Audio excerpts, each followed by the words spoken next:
The stories of Mahabharata, retold by Sudipta Bhaumik.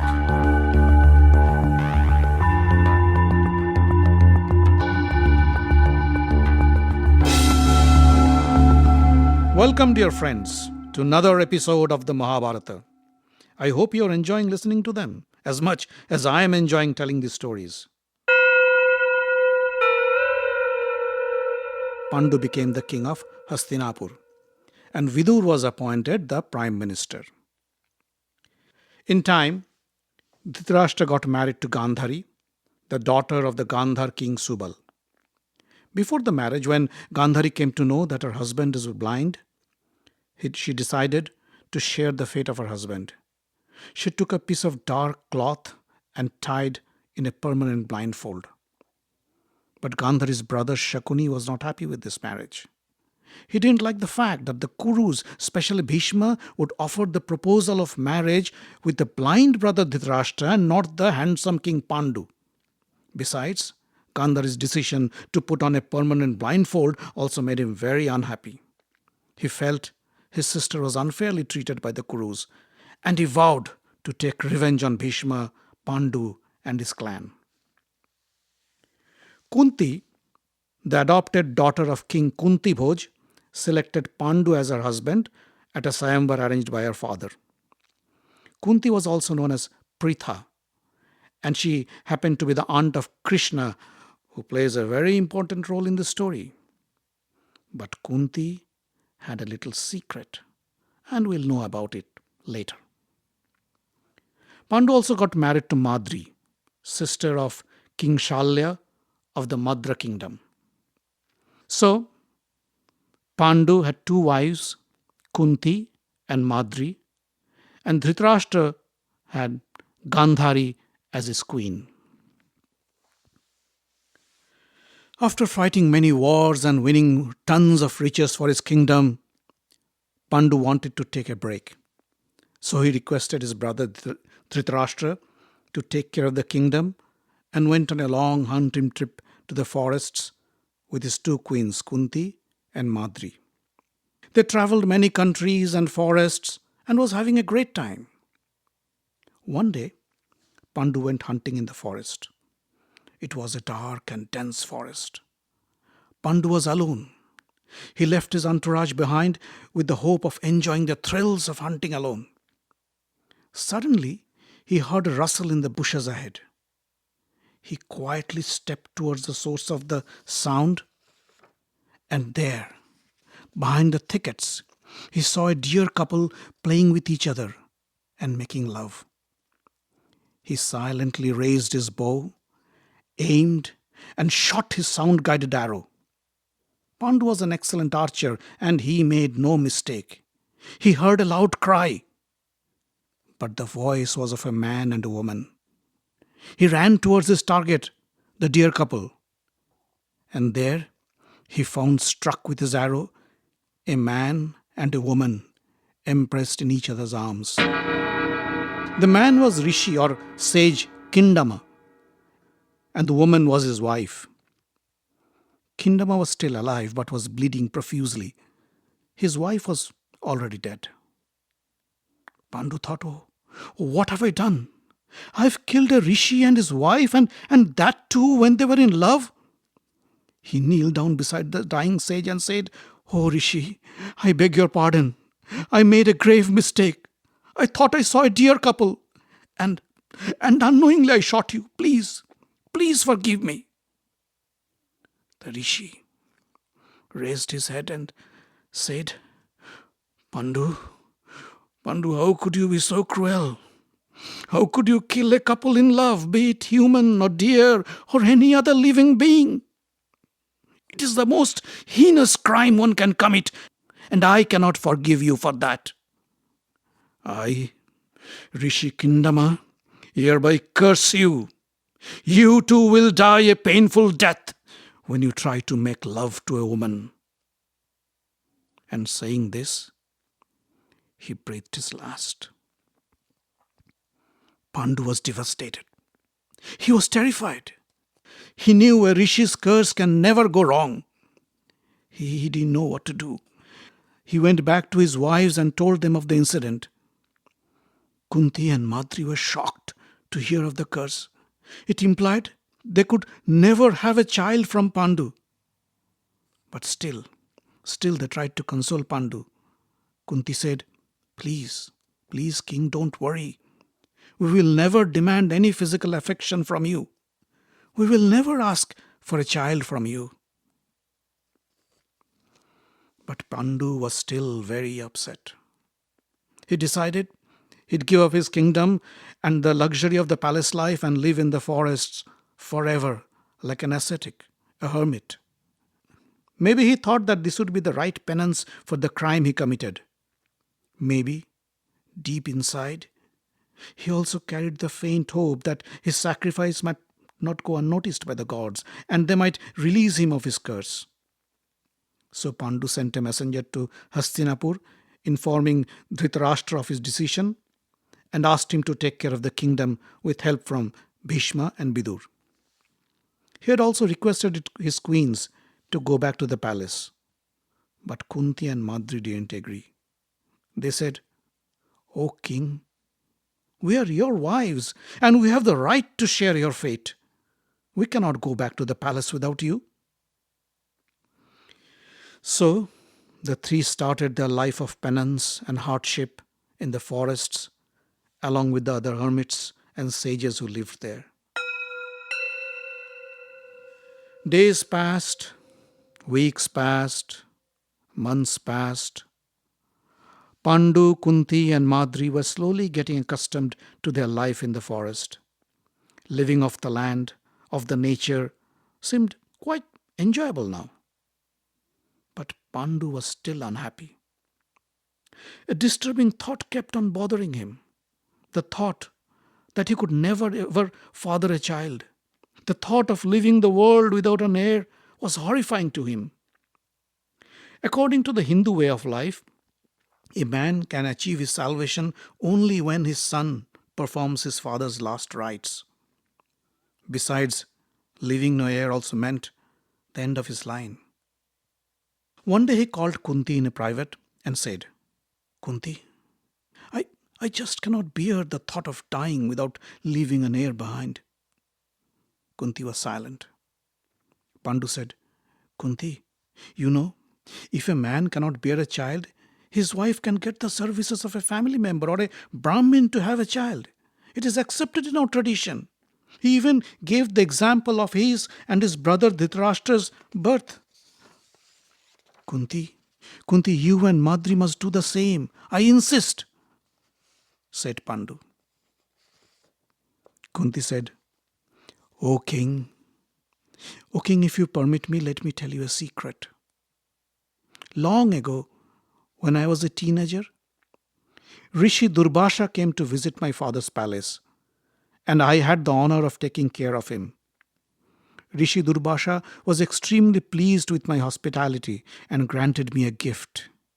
He gave me a mantra which gives me the power to invoke any god I want and have a child of him. So, if you desire, I can use the mantra and have a son from any god you'd like me to. Pandu was ecstatic with joy. He said, Kunti, you must use your power and get a son for me. Please do so. Please invoke Dharma, the god of righteousness and religion, so our son would be the wisest man of all. Kunti went to her room in the hut, chanted the mantra to invoke Dharma, and in no time, Dharma appeared before her, and in due course of time, Kunti gave birth to a beautiful boy named Yudhishthira. Yudhishthir means one who can stay calm and steady in the midst of a war. And Yudhishthir indeed grew up to be the most learned, wisest, and most righteous man who could never tell a lie. But Pandu wanted more. He asked Kunti to invoke Vayu, the god of the winds. Kunti obliged, and Bhima was born of their union. Bhima grew up to be the strongest man in the world. Next, she called upon Indra, the king of the gods, and had a son from him, who was named Arjuna. Arjuna grew up to be the greatest warrior and archer in the world. Watching Kunti giving birth to three sons made Madri want a child too. She asked Kunti, Kunti, would you please share with me your mantra? I too would like to have a son of a god. Kunti said, But Rishi Durbasha didn't give me the permission to share the mantra with others. Pandu said, Please, Kunti, please be kind with Madri. Please let her have a child. Kunti said, O king, your wish is my command. Madri, I will share the mantra with you, but only for once. Kunti gave her the mantra.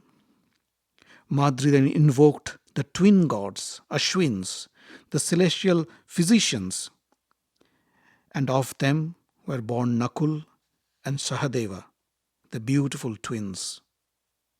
But Kunti was not happy at all. She said, Madri, you tricked me.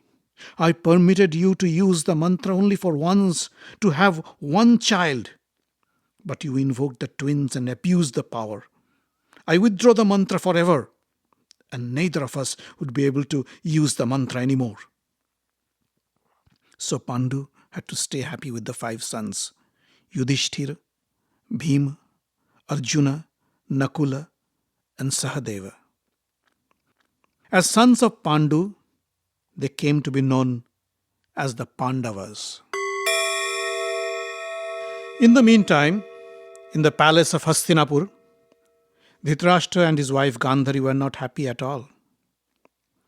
When Yudhishthira was born, Gandhari was already pregnant, but she did not give birth to any child for almost 2 years. When she heard that Kunti had given birth to a boy, she grew impatient. She called a maid and asked her to bring an iron rod. She commanded her, Hit my belly with this rod. Hit me hard. The maid was scared. How could she hit the queen? She was reluctant. She was hesitant. But Gandhari yelled at her, I told you, hit me! I don't want to stay pregnant any longer. Hit my belly. Hit hard. The maid hit her hard. Several times. Gandhari screamed in pain and went into labor. Soon something dropped out of her womb. Gandhari was in her blindfold and she couldn't see. She asked the maid, What is it? A boy? The maid was silent. She asked again, Tell me, what is it? A boy or a girl? The maid said, Oh, queen, it is neither. It is a ball of flesh, hard as a rock. Gandhari was devastated. She cried out loud and asked the maid to throw the ball of flesh into the river. Suddenly, Vyasa, the Vyasadeva, appeared. He said to the maid, No, don't throw it away. Gandhari said, Rishi Vyasa, your boon didn't come true. You once blessed me with a boon that I'll have 100 sons. See what I have given birth to, a ball of flesh.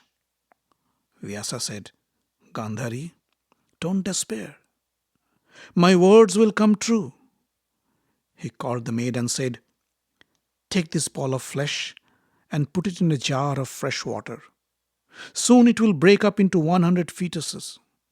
And then take each fetus and put them in a separate jar filled with ghee. The maid did so.